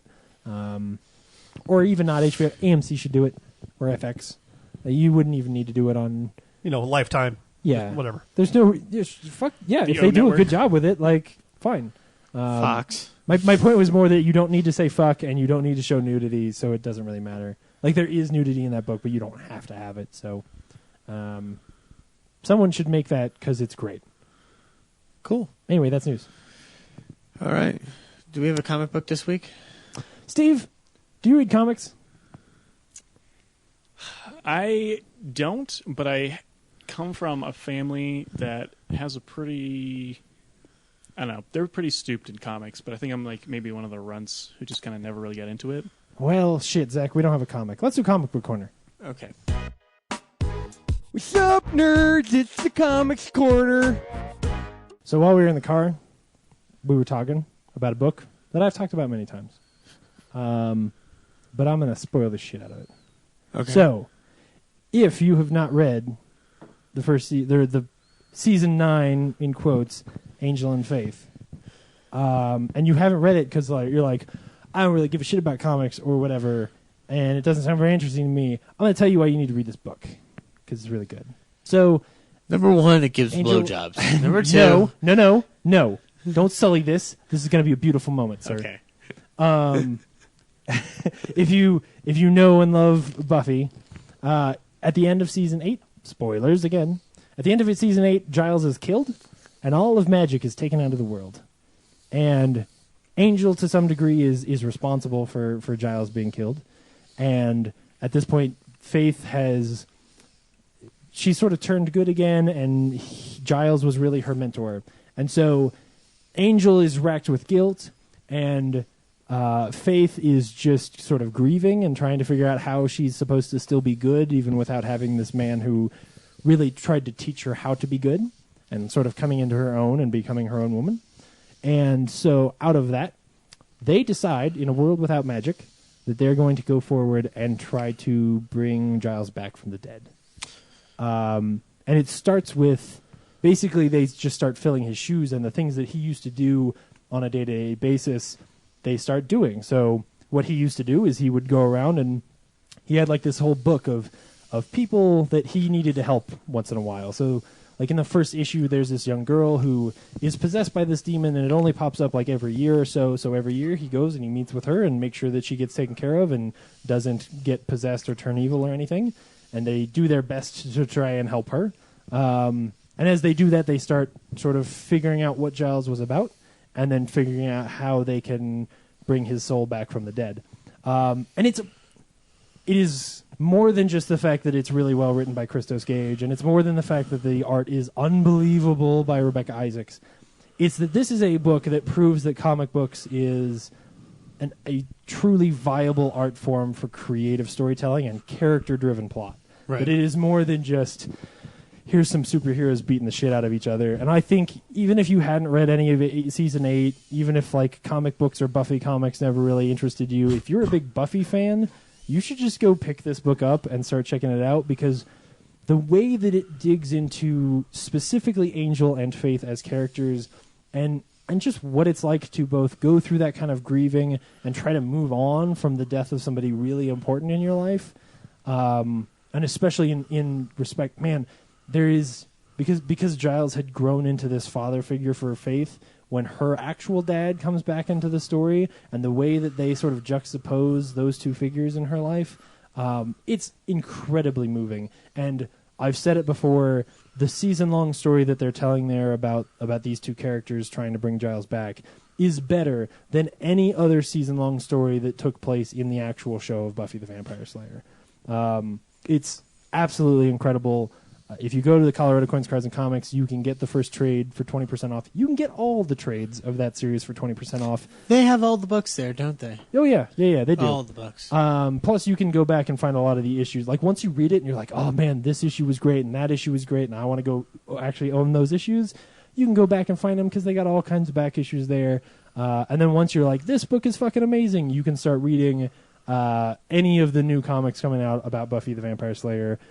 Just by creating a hold slot, and you'll get a discount on those as well. Just talk to Andrew, and he will get you set up. Andrew has the hookups. You He's know fantastic. it. I just remember that. I was going to give a jingle now for Andrew. Andrew's We should got just the make one. hookups. That's not the one. Yeah, no. It's the other one. I'm just kidding. Andrew's got the hookups. The way death is handled in the Buffy universe is actually kind of exquisite. Mm-hmm. Especially not in The body. Yep. Yeah. Yep. Because sometimes it's impermanent and sometimes it's not. Mm-hmm. And this is one of those. I don't want to spoil it too much. It rides that line. Good. And especially because, we've seen, like, you go back and you look at when Buffy comes back from the dead at the beginning of season 6, and how grotesque and tough that resurrection is. This exists in that universe, and things don't necessarily go the way you wanted them to. And at times, you don't even know if you want them to go at all. And that's what's great. Wow. Yeah. That you can take a character who is so crucial to that series and that is so loved, and write a book about characters who loved that character and do not want that character dead, and then build to a place where you kind of feel like maybe they're okay without him. Not saying that's where they leave it, just saying it's really well written. So yeah. And dude, the body is such a great episode. Such a good episode. Oh my god, it still makes me cry. I was lucky enough to write a paper about it for school. Oh really? Yeah. It was really? awesome. Well, for what class? There was this class I took with the great Sarah Hagelin over at UCD. It was called Film Directors, but she changed it that semester to TV auteurs. So we went through Joss Whedon, David Simon, and David Milch, and watched a ton of amazing television. That's It was awesome. incredible. Man. I got who's in my Introduction to Literary Criticism class that I got to write a couple papers, or I got to write a fairly long paper, I should say, about Lost, where I talked about simulacrum and simulations, and specifically looked at the episode where Hurley believes he's starting to go crazy again on the island and is seeing his friend with the shoes. Dave, yes. And just, yeah. It's really cool to have a class where you get to talk about television specifically. Because, like, movies get done, but nobody takes a specific episode and gets to talk about it very often. True. Yeah. And The Body's a good one. Such a good one. Oh, my God. Whew. Okay. I think What did we see this week? we saw Box Trolls. That's right. James, should people go see Box Trolls? Yeah, they should. As with, I'm a huge Leica fan, big fan of Paranorman, and as with Paranorman, I would say, this is a PG movie. Don't bring your wee kids to it. But if you are a family that has 8-year-olds or older, you should probably bring them, mature kids. You should bring them to see this. It's really witty, it's really fun, and it's absolutely gorgeous. Gorgeous in a different way from the last two films. Like, it's a dirtier looking film, but if you can appreciate how good dirty clay looks, I think it's fantastic. What kept coming to mind for me in terms of the look was it's almost like Baron Munchausen mixed with kind of the cabinet of Dr. Caligari. Yeah. It's sort of like it's moody, but it's also very open and grand. Yeah. Steve, should people go see Box Trolls? Absolutely. Cool. Yeah. In addition to bringing their 8-year-olds, if they have some kind of pretentious 22-year-old film lovers like myself, definitely Like somebody named Steve. Yep, bring them, because I saw a lot of very deep issues that they're talking about, and I think one of the reasons why Leica is so great is because they can do a lot of things that Pixar can't because they're so Disney'd out and so Disney related. Yeah. Like there's a character in here that it's not really even talked about, but there's like a drag character. Yeah. Like, and it's just a thing. Yeah. And just like in Paranorman, there's like a gay character. Yeah. And these are quote unquote kids movies, but they're this is they're the most mature out there. Mature, yeah. They're mature, and this is 21st century, and we're progressing hopefully as a culture, and I think it's really amazing that they have something like that. Yeah. And so I thought there was a lot of and just a question of we made a joke about it earlier. Are you a boy or a box troll? It's a lot about identity and figuring out who you are, even from such a young age. Kids figuring out what they want to be when they grow up and who they are. Even again, going back to the whole sexuality thing, like kids finding their gender and their view of the world and everything. Yeah. So I know that's thinking really, really deep into it, but No, at least that's the thing that's kind of stuck out at me. Absolutely. Cool. Dan, Hey, do you wish you'd seen Box Trolls? I did not see Box Trolls. I did not see that film. That's too bad. Yep. Shauna, should people go see Box Trolls? Absolutely. Cool. What I liked, the main thing that I liked about this was the empowerment, the self-empowerment, that you create your own reality, you create your life. And that message is just one that every person needs to hear, whether you're, 8 years old or 38 years old. It just doesn't matter. Everyone can benefit from hearing that and being reminded that you have the power to create your life and who you want in it. Agreed. I'm good. I think we're all in agreement here. It's a very solid piece. I thought it was personally a little bit like it's a story I've seen before, obviously, but it didn't deter me from it. I certainly like Nick Frost and Simon Pegg's roles in the movie. And Such an amazing cast. yeah, it was the very whole like cast. you didn't really recognize anybody until you saw those names, and you're like, holy shit! Like fucking Jared Ben Harris Kingsley. is in this movie. And also, I really enjoyed the animation, and I love the Box Troll animation. I thought that was very ingenious and very well calculated, very meticulous, and it was very, very German expressionist look. Yes. So, and I totally dug it. So here's a trailer for Box Trolls. In the town of Cheesebridge, when all good citizens are safe inside, beastly creatures roam the night. Box trolls! Box trolls are monsters! At least, that's what everyone's been told. Welcome to the magical world of the Box Trolls, where one lucky boy lives happily with his unusual family.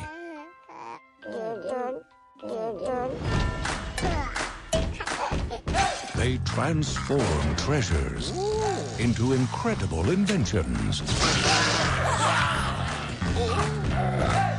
Careful never to be seen Who's there? by human eyes. I want every box troll gone. Let's go!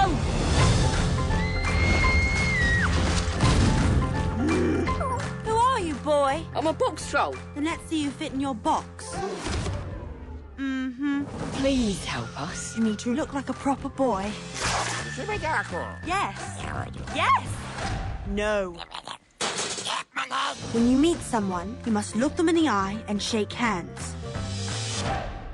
What are you doing? Box troll, come out, come out. No more hiding, right? Right. I will destroy every last box troll in this town. Black hole!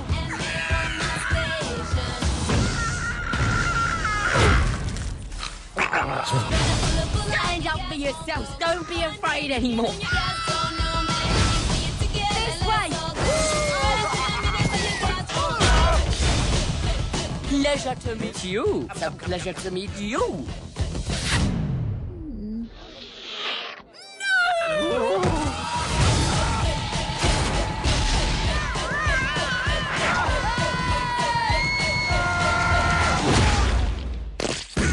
Never seen one do that before. The Box Trolls. Off with the box.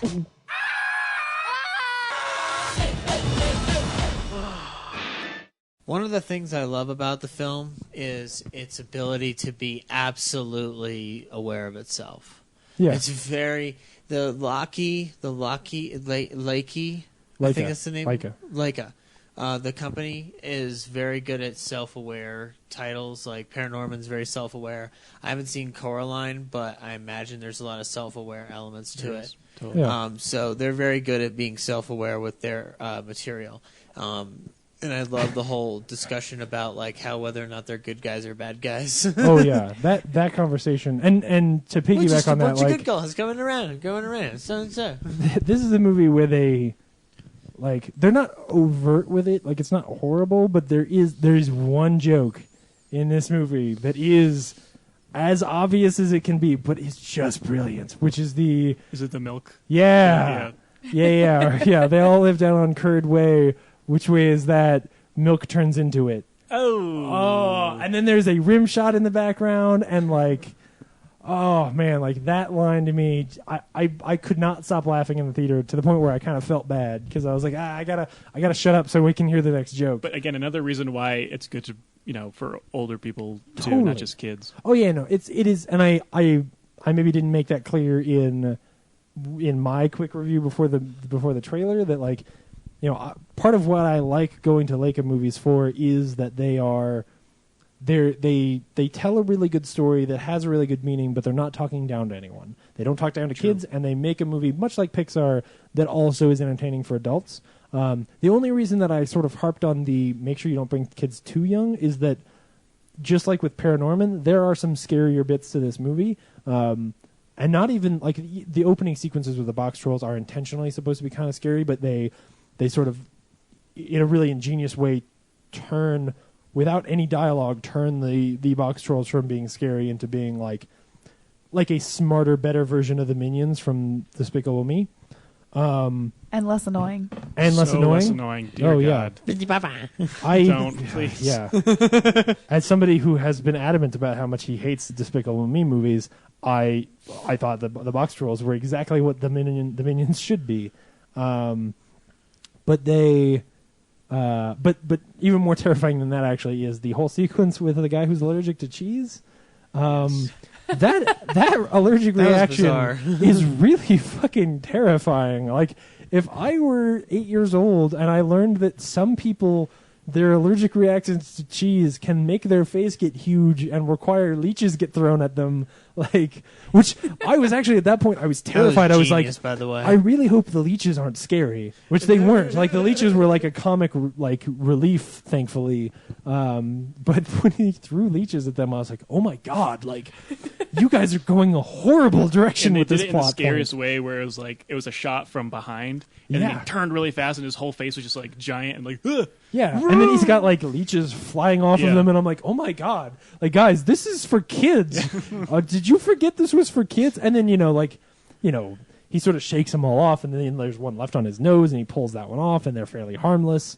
And he is supposed to be a Ursula from The Little Mermaid, disgusting kind of character, so I get that. But the way his face balloons up. The villains were very cartoony. I really I mean, obviously it's a cartoon, but I liked how they played on the old tropes of cartoon villains. They didn't try to make it too serious. They knew that they were making a comedy.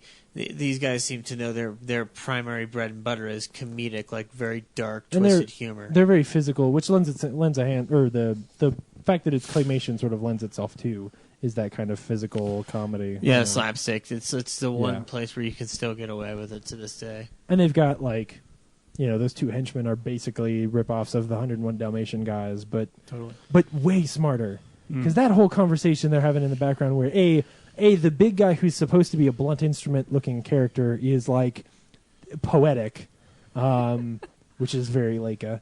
And then to have them basically having this really meta conversation about whether or not they're the henchmen and whether or not they're the bad guys, and they're saying things and then going what are the chances we're actually the good guys? And their redemption is awesome. Yeah, they finally have this moment where they're oh, they're almost fuck. about to let that kid die. Yeah, they know the whole time. You know the whole movie that they're actually good guys who don't understand they're bad They're just guys. being manipulated. Right, Exactly. yeah. Except for the midget one. Yeah, he was actually he's just stupid. evil. No, he's just... he was unhinged a little bit. Okay, maybe he's evil, or maybe he's just... because most of his dialogue earlier on is it's just one line, and it's just a thing that just happened, so he's almost just so dumb that... My favorite of his when everyone was chanting something, and he just going, chanting. Everybody else is yelling white hat, and he started yelling white hat, and then when they cut back to him, he's just yelling chanting. I've lost a lot of blood. Yes, his only line in the whole movie is, I've lost a lot of blood. Oh, man. It's just really charming. And again, the way that they turn those box trolls into somebody... that whole opening musical montage sequence that has no dialogue in it was very reminiscent of it's not as good as Up, but it's along those same lines, where they're telling you this story and making you care about these characters without ever actually saying anything, which was really cool, man. And it's fucking gorgeous. Yeah, I want more claymation movies. I know, Zach. I know you're a filmmaker, like myself, and one thing I think in terms of dialogue, in terms of the lack of dialogue, I think it's always good to have that if you're trying to push the kind of the visuals and the look and the feel of things. Yeah. And I think I totally agree with you. And even just like not geography, just geometry? the geometry. Yeah. Sorry, not The geometry. shaping, the shadows, and yeah, the there's techniques. just the geometry of the world and just the box very, trolls in general. It's very Murnau. It's very Murnau. Like, do you know what it reminded me of a little bit was, well, you said Caligari, but also M. Yeah, absolutely. Just the way the city's set up and the way that the structure. You know what I love is that there's no dialogue in for the majority of the first part of the movie, and it's the box trolls, and it's relying on their physical comedy before the boy starts speaking. That to me was really strong. And I love it when a movie can do that. Like the dialogue with the villain and whatnot, that was like ominous and mysterious, and then it goes into this comedic thing, and then they start getting silly as they go along. But there's a point into it where they're just introducing you to this world in a Fantasia style that really, I think, lends itself to the enjoyment of the picture. Absolutely. When, like, the fact that they never tell you, well, I guess technically, eventually they do, but you understand that the box trolls are like tinkerers and they're really good with, understanding how machinery work, and they're very inquisitive and that kind of stuff. You understand all of that long before anyone really puts their finger on it, right? Like, you just sort of get who the box trolls are and what they really do without them ever saying anything, because it's just little things, like, I love that sequence between Fish and Shoe at the beginning where Fish finds the clock and thinks like, this is cool, and gets it to ring again, and then Shoe just comes over and steals it and runs away, and he's just sitting there with it ringing the whole time. That's what I thought was just so genius. Right, and then Fish comedy. goes and like finds something else and fixes that. Oh man, that's what makes was it Elle Fanning or Dakota Fanning who voiced Elle Fanning? Elle Fanning, yeah, her character's so interesting because she has this whole, the upper world idea of box trolls where like there's bones and there's like skin and like just a bunch of like weird, gross so stuff. grotesque. Yeah, like her mind was so morbid and dark. Yeah. I loved it. I loved it. It almost like it was taking the piss out of like the horror stories that they were even telling, right? So like where these adults are telling themselves these stories about how the box trolls are eating people and all of that stuff, and the fact that they were telling those stories was making their child like really grotesque in their mind, but also to her that stuff was kind of cool, right? Because she even says like, I was promised piles of bones and rivers of blood. Rivers of blood, and you're like, wait a second, that's not supposed to be good, but you've been told that your whole life, so I guess it's really kind of desensitized, isn't it? Yeah, it's like childhood these days. Whoa, yeah, wow. Whoa, let's get into a big issue. Especially if you take 4-year-olds in to see box trolls. Whoa, it's like if you take your 3-year-old into Paranorman. So yeah, that's not that one. That one's scarier. Yeah, and I kind of liked the political undertones a little bit too, with the upper class and the whole disconnection of the white hats from everything else. The whole white hat thing was weird, but I loved it. Was focused on box trolls and losing their children and all of this horrible stuff, and then there's these 4 white hat guys who are clearly the upper class, kind of the political leaders, and all they do is eat cheese, and they have the money to build a children's hospital, but they buy a giant wheel of brie instead. It's just so funny. I love that line where he's like, I should have just built the children's hospital. Right? And it's hilarious because there's, right now in our political climate, there is a huge disconnect between the people and the lawmakers, and just seeing that portrayed so perfectly. The father figure, who isn't really a great father, just so disconnected from his own daughter and so just focused on his own selfishness and his own pleasure and having his white hat and being this powerful figure. And he's the only one who cares about it. Yeah. Everyone else is just worried about surviving. Well, and the villain. Right. And the villain cares about it, of course. And even though the villain is deathly allergic to cheese. Right. Yeah. No, it's really smart. And that's the kind of stuff that they successfully sort of add in there so that, like I said before, it's there for adults as well, but they're telling it in a way that is not talking down to kids. Like some kids are going to get that aspect of the movie, and those kids will be better for it, and the other kids will hopefully grow up with the movie and start to understand over time. and sort of start to see those things in their lives and go like, oh, some people are just eating cheese and they should just be eating jelly and inventing things. Because what we really learned from this film jelly! is that good fathers eat cheese and good fathers eat jelly and bad fathers eat cheese. Because jelly, like a heart, is gooey in the center. Yeah, we were talking about it in the car. I have no idea how that metaphor works. I don't know what's evil about cheese. That it's pretentious. It's hard maybe. and stinky. Yeah. Yeah. Whereas the guy who ate jelly just liked jelly, and the people who ate cheese jelly! were always dissecting the cheese and telling you what was good about it. Yeah. Shauna, did you love that scene where Eggs goes into the big party and he doesn't know how to like shake hands and is just like just like shaking hands at people and like he like kisses the woman's hand once and she's like licks it. and does it twice, then he just licks it and then he just starts like shoving all this cheese into his mouth. Like it's just a perfect example, like you're saying, of like the lower and upper classes coming together and the upper class being all like, oh my goodness, and then him just being like, oh well, I don't know what's going on. Which one is your father? Lord Portly Rhyme. He's usually making speeches about cheese. Ah, Winifred! Hello, Mummy dear. Oh, who is this? I'm Eggs. Bert. Egbert is a normal name that he has. Egbert? How nice. I, adore names from the Bible. It's a pleasure to meet you. Oh, whoa. No. Kiss a lady's hand. Darling, it's time to take off that dress and burn it. Don't move. I'll be right back. But which ones are the ladies? Him. It's a pleasure to meet you. Very good. Even if I don't mean it. What? Well, I never. And it's a pleasure to meet you.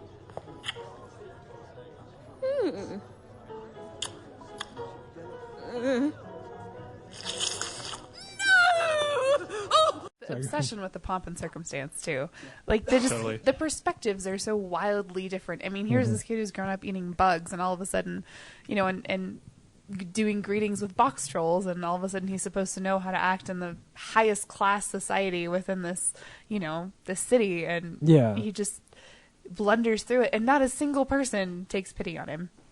Not a single person tries to teach him anything or help him. They're all just repulsed. It's like this instant, you are not of us, you are other, and I am repulsed by you. And that just ties into the whole theme of the movie.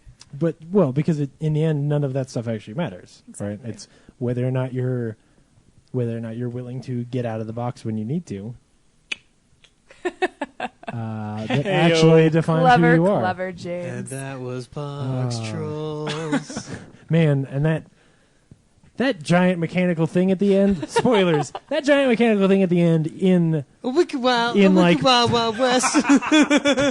in claymation is really impressive to look at. Yeah. That thing was amazing. so But many- again, Wicked Why- Wild, A Wicked Wild, Yes. A Wicked Wild West. No, you're right.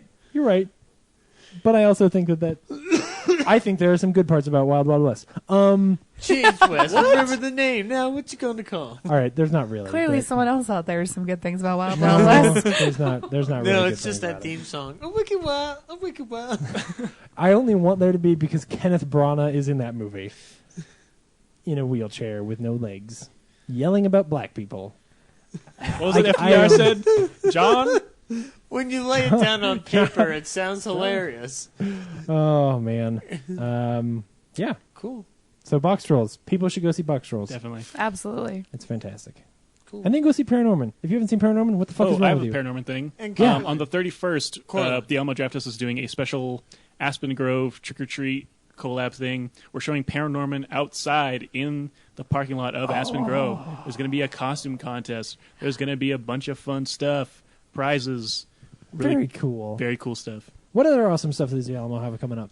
Well, this month we have the Mile High Horror Film Festival, which is the 8th through the 12th of October. I think we're going to be there. We've been really with Ryan being out. We've been really bad about where we are and aren't going to be. You should. We have Gunnar Hansen's going to be there. Yeah.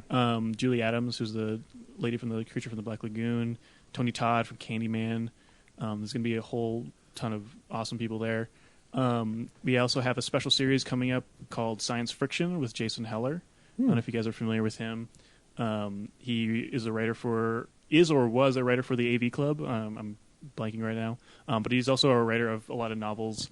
I don't want to like categorize them as kind of like futuristy kind of things, but he wrote like novels like I think was it like Taft 2012 or something, where it's like a Is it about President Taft, but he's in the future? Taft in the future, yeah. Like he's like the writer of that kind of book. So he's presenting those every Thursday. I think the first one is Videodrome. He's doing Videodrome. He's doing Dark Star. He's doing one of the Halloween movies, I believe. Does he get himself stuck in a future bathtub? Probably. I don't know. I haven't read the book. Oh, okay. Because President Taft got himself stuck in a bathtub. Oh, really? Yeah. President Taft was also the first president to have a car chauffeur him around. I'm so glad we talked about so many old presidents. President Taft was the first president to ever throw the first baseball in the World Series. That's awesome. And before we leave, Rutherford B. Hayes. I know a bizarre amount of stuff. President Taft did not want to be president. His family made him do it. Wow. Yep. They made me do it. Yeah. How does that work? Those bastards. Like, you're going to get elected and you're going to like it. Hey, listen, Sonny, you get up there on that podium and you talk about the economy. But I don't want to, Dad. What else is coming up? Anything cool? Was that not cool? Abbott and Costello meet Frankenstein October Yes, 6th. Abbott and Costello meet Frankenstein.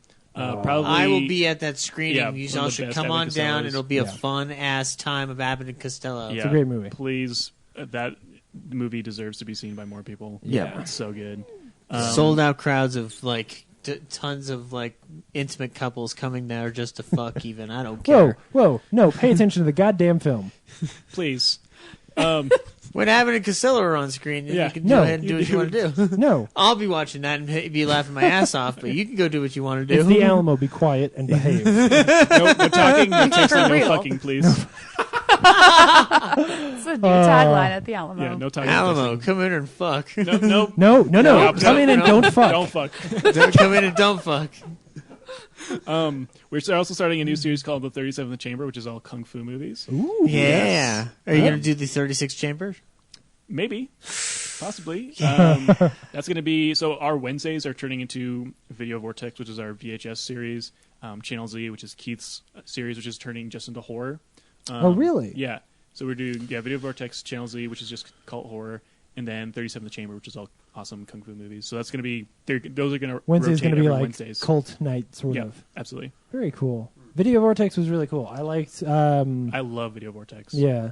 I'm actually kind of disappointed that he's turned it into only horror for now, because that's where we saw Last Action Hero.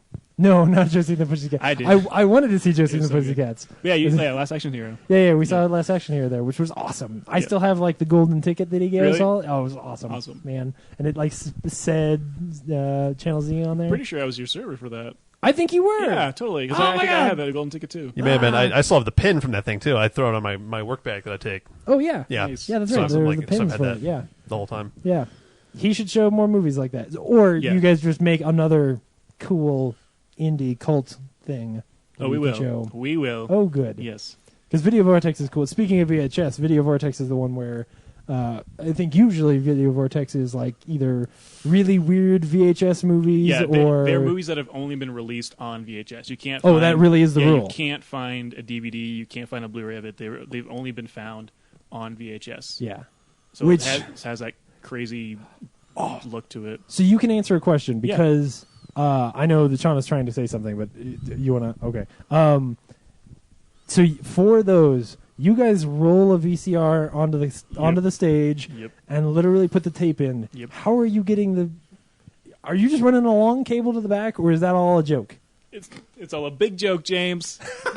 Laugh it up. No, it's actually just recently learned because I've been doing some projection training too. Yeah. I learned. So basically, it actually, I know it sounds stupid, but it's all like internet essentially. Like It's all digital. Yeah, we have cables behind. This is like an in-depth look behind the Alamo. Oh, like this is we cool. have in the screen that are connected to projectors in the theater. So it's a really tough setup. Mm-hmm. And it's like takes a long time to set it up. Mhm. But I mean, that's what's kind of cool about it. So we just roll out the VCR after it's all been set up through all like the mixers, and we have to like have a special a bunch of special weird processors and things to actually get. It's a hard process, but it's like so worth it because it's like once you see it on screen, it's insane. It's so fun. Very cool. Very cool.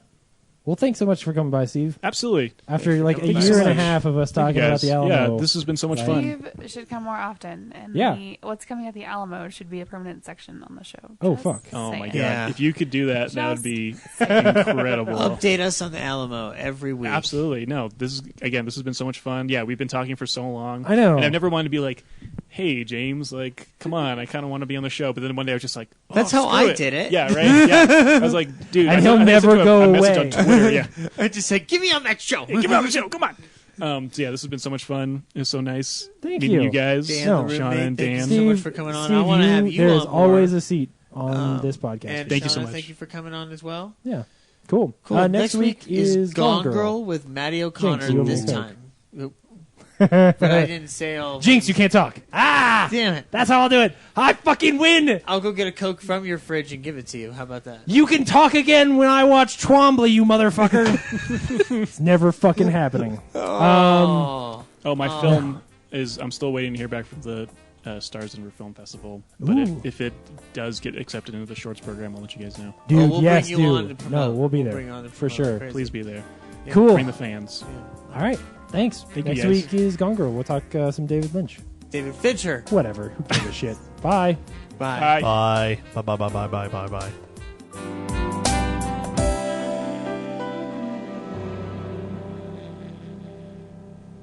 Visit our website, realnerdspodcast.com. You can tweet us at real_nerds. You can email us even, realnerds@gmail.com. Like us on Facebook. Hey, stream us on Stitcher. You want to call us? 720-6nerds5. And download us on iTunes. Just search Real Nerds. Thank you, Joe Kempter, for the wonderful voiceover. And also Spark Mandrill for the wonderful late-night jazz smooth sounds of movies. You can find them on SoundCloud. This has been a Nebulous Visions production.